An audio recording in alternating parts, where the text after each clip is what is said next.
What happens when two parent coaches, one a Christian and the other an agnostic Jew, sit down to talk about parenting? They take their listeners from surviving to thriving. I'm Deana Thayer. And I'm Kira Dorian. Welcome to Raising Adults, a podcast brought to you by Future Focused Parenting.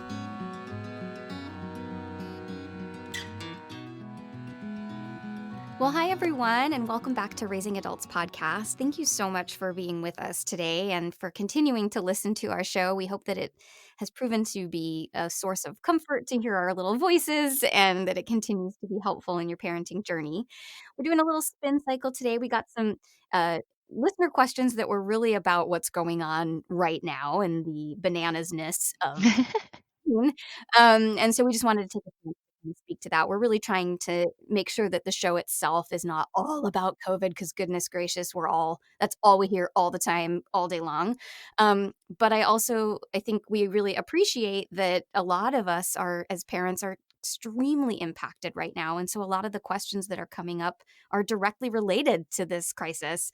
So we want to make sure that we get a chance to answer those too. So we're going to take just a few minutes today to answer those listener questions. Deana has, unsurprisingly, an incredible acronym for you today that will help you survive COVID if you follow this acronym. So let's talk about the listener questions. So we got two. We have one from Claire who asks, how do I differentiate between the days of the and how do I set good boundaries around when it's school time and when it's not school time and when it's work time and when it's the weekend, when all the days are blurring into one another? And then we got a question from our coaching group that we're running that I think is really worth talking about as well. One of our members said, what is the long-term impact on our children going to be? And that's just a huge question. So let's start with the easier one. Yes. Yes, please. Oh my gosh. So Deana, what do you think? Well, this is really this is definitely an interesting one for me since I have olders. And so our weekdays and weekends are a little bit more clearly delineated just because there's days where we're all working and doing school, and then there's those couple days where we aren't. And so our weekend is noticeable by what is absent. And that would be the online coursework or my husband and myself working. But I think with younger kids, probably a better way to delineate is by what is not what's absent, but what's included. So maybe you recognize that each day is kind of running into the other and they don't look very different if you don't have things like school or those activities anymore that used to mark time, but you can make sure to include special things that delineate your weekend. So what I mean by that, just a couple of ideas, is maybe you purposely, and during this time, there's no real negative impact to it, purposely, bedtime is a little later on the weekends, or we have family movie night, or tonight when we got that Instacart order of groceries, we bought some special treats and we're going to get to eat them somewhere we don't usually eat. So these are like things I did also when my kids were little. It's like we did not eat in the living room, but during special times, it was like all bets are off. So your weekends might be marked by those kind of special things. You know what? It's Friday. It's family movie night. You know what? It's Saturday. We get to bring popcorn into the living room. Or today, we're going to all snuggle together in bed and stay and read a story. And it might be what you choose to put in that makes it look like, this is a different kind of family time, a different kind of togetherness, a different kind of relaxation to also set up that mental break, which I think we all need right now, any kind of a mental break from what can seem a little bit monotonous right now. So that's just a thought, because for us, I think it's a little easier because the weekends are more noticeable by what's missing, but I think we can make a weekend look cool by what's included. Yeah, I mean, you just basically said what we're doing in my house. We have, as I've mentioned on the show, we have a weekly family night. It used to be on Thursdays. We've moved it to Fridays specifically for what you just said. It was like, we need to mark that the week is done. Our family nights have run on a theme for a while. So, we draw a name. So we go in a rotation of 4 weeks and everybody gets their name drawn. And they get to pick based on that theme. So, for example, we did a month where it was going out to dinner and everybody whose name was drawn got to pick where we ate. And so we decided that while we're in this, it's about movies. It's like, well, what else can you do? Right. So the person we have a movie night every Friday night. It's the night we do frozen pizza. It's just like I never thought I'd be excited about frozen pizza, but I am, because we're not doing any delivery. So we have pizza and a movie night, and then we just started a new round of family night, and Dave came up with karaoke dares. So we now start with like our karaoke dare, and then we eat pizza and watch a movie. And so that's been hugely, hugely helpful. And then we also do something called Tools Down, and Dave and I have always done this with each other. Like, when's tools down? Meaning, like, when are we done working and we're focused on each other and computers go away? And so we have tools down. It's like tools down at 3 o'clock every day. The kids are done. They're done with school. I'm done with work. We all work to kind of get to that. My husband obviously has to go a little bit later than that, but that they know there's like this end time. Tools down, and it marks that time for them. And then on the weekends, our kids they get to. It's more about us. We get to sleep till 8 o'clock. They're not allowed to wake us until 8 o'clock. And so that 8 o'clock sign goes on the door. And so it's those little things. It is those little markers in time that kind of help kids recognize something is different. I love that. We do something similar. It's not tools down, but if we're at a meal or well, when we used to be able to be out and about somewhere, we did what we called the phone stack. So everyone would stack their phone in a pile on the table or whatever surface we were at so that nobody was going to be looking at their phone while we interacted together, whether we were playing a board game or whether we were eating a meal. And so that's cute. The tools down, it reminds me of the phone stack. But you Oh, must. I love wait, I love the phone stack. I Oh, love that I have been working with you for so many years now, and you still say stuff that I'm like, "Oh, that's brilliant. I'm stealing it. I love it." hey, I have to actually give my ex-husband credit for that one. He's done that for years and does it during his time with the kids as well. And then it's kind of leaked over and now it's across homes. Everyone knows what the phone stack is. So kudos to Miller on that one. But please, you must explain a karaoke dare. What is this? Oh, it's brilliant. So it's we all sit in the living room, and then we dare each other to sing a song along with Alexa. And it's adorable. So we just did our first round on Friday, and I had to sing Castle on a Cloud Oh, from lovely. Les Mis, and then I had an extra dare because obviously my song was super simple. So Dave was like, "You have to sing Castle on a Cloud. You have to be on your knees sweeping, and you have to work in the words Married at First Sight because that's my favorite show." And so I Oh sang like, my. "There is a lady all in white, likes to watch Married at First Sight." And that was that was how we did it. And like my dad, we just reintegrated with my dad, which was, oh my gosh, like he was downstairs for 5 weeks FaceTiming us because we were so worried the kids had been at school and exposed. And finally we're all back together again. And that has been epically wonderful, and it was extremely teary and beautiful when we reunited. And so he had to sing "Old MacDonald." So it's brilliant. It's been fun. We're getting creative. We're getting creative with how to make it through. I can vouch for the epically awesome part. You guys, Kira sent me the video of her kids hugging grandpa for the first time after so long. It literally made me teary. It's the best. Oh my It was goodness. it was really special, and we're very aware that we're very lucky because a lot of people are not there yet. So very very Yes. grateful that he's with Or us. don't have one nearby where Mhm. after a set time, maybe it felt safe to reintegrate. And because I know I'm really missing my parents, I haven't seen them since Christmas. And Oh my so, gosh. meaning my kids haven't seen their grandparents in a long time either. So absolutely, it's a challenging time in different ways for different families. So should we dive into this more challenging question where the honest answer is we don't know? I mean, there is this element, and Julie, what a great question, and how thoughtful of you to be thinking about that. That is a future focused question for sure.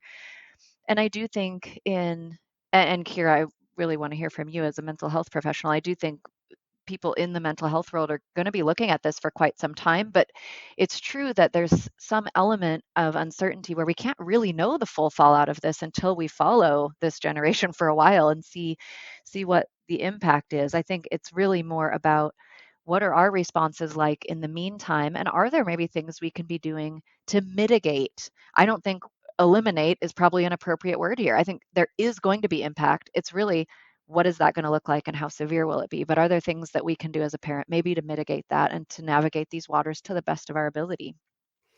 Yeah. I mean, I don't want to sugarcoat things, guys. I think the fallout's big, and I think it's bad. I don't think we can overestimate the impact this is going to have on our kids. And I think a lot depends on how privileged your family is and how happy your home is. I think kids who are in happy homes where they have enough to eat and they're warm and they have parents who love them and are, on the whole, doing a really good job to navigate their feelings and blah, blah, blah, those kids are going to come out a lot better. And kids who are hungry or whose parents have to keep working, they can't work from home, and now we're trying to figure out all those things, and kids who are in abusive homes, like this is, I mean, truly, there has never been a greater example of class distinction than this in my own personal experience of like, wow, this is so dependent on what those homes look like. I think for the families who are really genuinely caring about their kids' feelings and emotions, which I would venture to guess is all of our listeners, um, I think that there's stuff that's going to be hard. I think kids are going to probably experience some fear around reintegrating. What that's going to like, can I really go to that play date? Can I really hug my friend? I think we're going to see things like we did probably with kids who grew up in the Great Depression. There's a real feeling of scarcity starting even amongst people who are not financially impacted. There's no toilet paper, there's no hand sanitizer. That feeling of, even in our home, we're like, we're limiting snacks because we can't guarantee next week we're going to get those snacks, and um, things like that. I think will have an impact. Saying that, here's the good news. I also think for families that are being thoughtful about this, there could be an amazing positive effect of families having been brought closer together, families feeling better connected, families being more creative, families slowing down and really getting thoughtful when we do kind of go back out into the world about, what do I want to put back in? Maybe I don't want to put back in all those activities. Maybe I don't want to put back in, X, Y, or Z. So whilst I do think we cannot ignore the long-term impact this will have on our kids that maybe isn't positive, I also think there could be some amazing positive stuff that comes from this if parents are being thoughtful, which I would venture to guess all of our listeners are. So well said. I loved a couple of things that I just want to piggyback on. I agree that reentry is going to be a whole new challenge. This is a challenge, and reentry will be a challenge. And I love that you articulated things like, is it really safe to go on a play date? I feel, I've said this a few times to my family members, I feel like we're essentially being taught to be afraid of each other right now. And that feels really sad to me. And for kids who haven't been alive very long, they have no way of knowing that we don't just do this every few years. Adults who've been around for decades know this is a super anomaly. But if you're 5, you don't know that. And you don't know, will I turn 8 and then all of a sudden everybody has to stay home again? I mean, so they just don't have a frame of reference. And I think that's where this is very troubling. But I agree with you that there is good to be had in the midst of that, even though there's so much hard. Like, I do think of the families where school was their safe place and that's been taken away. And so there's so much hard in that. But I know there can, for the families where there is warmth and security, there can be so much good and positive. And I know that as we at some point do this slow reentry to whatever that new normal is, it is a great opportunity to be thoughtful about what goes back on our plates. And I know for me, and I think this word gets thrown around too much, I don't particularly care for it for that reason, but about being present, I've come to understand that in a different way during this time. And I think we do toss it around too much without really thinking about what it means. But the meaning for me has been just amplified about when I'm with my daughter talking about a lecture she watched on Zoom. I'm actually thinking about the conversation I'm having with her, not all the other things I need to be doing, or that in 30 minutes I have to leave for da da da appointment. So presence has been a gift during this time for me. And I think that's just one cogent example I could think of, but there are little gifts to be had here, and we don't want to ignore that. At the same time, I think it is scary in all different ways. And your point about the snacks, I couldn't agree more. I have never, it wasn't sheer terror, I want to be clear, but I hadn't really felt panicky during this whole thing until the day where I visited 3 stores within 24 hours and couldn't find toilet paper. And it truly did feel scary. That's an actual need. What happens if I can't get something I actually need? That feels yucky, you guys. I didn't enjoy that at all. And I think there just has to be room for all of that, right? This is yet another experience that is and. There is not a right or wrong. There is not, well, you can't be simultaneously scared and optimistic. Oh, yep, you can. Sometimes for me, it's depending on the hour. I feel very nervous about my future and then I'll feel okay. Or I feel scared about what's happening and then I feel grateful for the time with my family. And we're in such a situation right now of just having to hold both, or I'd say more than two, holding multiple things simultaneously, or sometimes shifting between several, depending on what kind of day you're having, right? It's Yeah. crazy. Yeah, absolutely. I mean, I think you're right. The gift of presence, the gift of time, the amount of times that I've just said yes to a longer snuggle or yes to a snuggle or yes to a story that I'm aware, like, wow, I actually have the time for that. And that is so fantastic. But, we are also holding at the same time the question mark around what this is going to look like. And Julie, I wish we had a better answer for you, but I think Dina, you nailed it. It's like we're holding both. We can hold that yes, there's going to be a negative fallout, and yes, that stinks that we don't have control over that. And as a future focused parent and also a control freak, the fact that something happened to my kids that's this big outside of my control and I actually can't fix it is devastating. And at the same time, we have to take the tools that we have and say, all right, so what do we do? What do we do with it? What do we do? And I think there's actually so much that we can do. And I would say the one little piece I want to add, and then I want our listeners to hear your awesome acronym, is this: never has your why been more important than right now. And I think looking at this time and asking yourself, what's the why for right now? And that's going to be different for all of you, and that's okay. But take the pressure off of the why being everything. You can't do everything right now. You cannot. You cannot successfully work and homeschool and parent well and, be creative and do that amazing project. Like, you can't. So you have to look at the why for now. When I come out of this time, what do I want to have achieved that matters to our family? And that might be education, or it might not, right? It might be that you're like, actually, I really want to lean into homeschooling and do that well. Or you might say, actually, I'm okay if my kids don't get the education they need so that we can have a calm and happy home if it's causing stress. So really, this is a time to hone in on your why for right now and lean into that really, really hard, because at least you'll come out the other side of this feeling like you did this the way you wanted to. It gives a sense of control and a sense of I can control what I can control, and all I can control is my family right here, right now. And can you please just, however that needs to look right now, please take care of yourselves. The research shows time and time again, it isn't spending more time with them or being away from the office that kids ask for. The highest percentage of things kids say they wish were different in their house is their parent wasn't stressed. And especially right now, we are in a season where it's not only more likely that you will be stressed, but I think more likely that it will be evident to your children. And so the importance of that awareness and some carving out of strategic self care is really extra important right now so that our uncomfortable feelings aren't leaking out onto our people. And I know that is so different for everybody. And I completely get that some of your go to forms of self care may not be available to you right now. But I just want to implore you to find something little that you enjoy or that gives you a break or just a mental reprieve, and do that, because that's a need. Literally, our children need to see that we're not. I think we need to be real. Don't get me wrong. I'm not asking you to just stiff upper lip and all that, but that we do need to be careful about conveying a lot of anxiety and stress, because they can definitely pick up on that. With that in mind, of course, being the word person that I am, I wanted to just give this a little framework.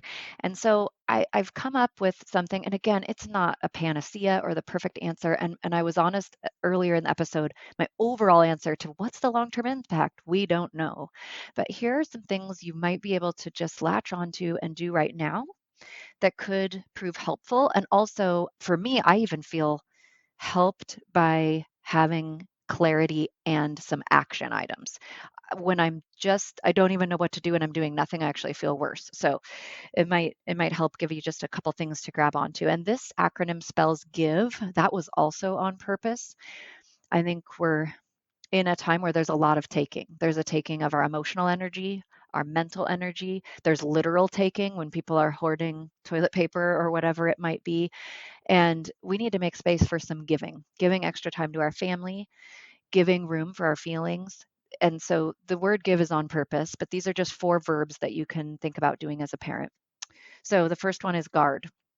What I mean by this is guarding your children's minds and hearts. And I think there's probably myriad ways to do this, but a real practical way to do this right now is being a gatekeeper for what they see in the news. And that is extra important during this time. It doesn't mean there shouldn't be actual facts shared, which I'll get to in a moment, but you are the gatekeeper. You are the fence, essentially, that decides what gets in and what gets out, and maybe not just what, but how much. So it doesn't mean that you maybe don't ever try to get a little update for the day, but maybe that's not in front of the kids, or maybe you say, we're going to do that only for 20 minutes or whatever it is. But you are the guard for your children. It's just something important to keep in mind. The impact on what they see and hear can really reach far and long. The I stands for inform. So, as I said, this goes hand in hand. You're guarding against too much scary information, but at the same time, it is important to give relevant and age appropriate, accurate information. Misinformation can be just as damaging as scary, true information. So, sit your kids down, and depending on the age or the questions they're asking, maybe this is in response to their questions, but don't be afraid to give them appropriate information and you can keep it short and you can keep it away from anything scary, but they deserve to know what's going on. Keeping children entirely in the dark actually isn't kind in many ways, and especially for kids who are curious and who are old enough to know what's going on. Now, if you have a 1-year-old, this is not applicable, but for those who have kids who are old enough to engage with some information, we do encourage parents to be the main source of information, not media. The V, oh, Kira and I talk about this all the time, but it's highlighted right now, the importance of validation. So V is for validate. Whatever your kids are feeling right now, it's okay. If they think the sky is orange, okay, yeah, I see maybe a little orange tint to it. I mean, just validate, okay? This is a time where no all bets are off in terms of navigating feelings. There's grief, there's loss, there's fear, there's sadness, there's anger, there's feeling cheated, resentment, you name it. All of that frustration can come out and might be expressed at different times and in various ways. And while we still want to pull apart feelings and behavior, and we're not saying tolerate bad behavior during this time or inappropriate behavior, but we are saying really give room for feelings and validate those all the time. Validate, validate. And then the E is for expect. Well, what are you expecting? Well, I think there's a couple things. One is to expect those big feelings and validate them and don't be surprised by them. But I think we also want to be careful to expect some setbacks as we go forward. Right now, we're in a really unique time, so we can expect that it's going to be challenging. But I think even as and maybe especially as we reemerge into whatever that new normal looks like, please expect your children to possibly do a 1 step forward, 2 steps back kind of thing. Expect what Kira said. Expect maybe that child who's a little afraid of the play date or isn't sure if they can hug their uncle. And I think when we as parents can remove at least the surprise from the things we're seeing, we're better able to navigate it. So if we're seeing something and we're like, oh, that's really hard to see, but I expected that. It's just that little bit better. So we want to encourage families, guard those little minds and hearts, inform them appropriately, validate their feelings, and expect some setbacks in the coming weeks and months. There it is. I love it so much. Thank you, Deana. It's fantastic. So thanks for being with us today, listeners. We're going to wrap up. This is one of our longer spin cycles, It so we'll sure let you is. go. But we hope it was helpful, and it's good for us to be talking about it too. Like we're all in this together, right? So it's good to get those questions out there. So if you have other questions, whether they pertain to COVID-19 or not, do send them in. info@futurefocusedparenting.com. Thanks so much for being with us today.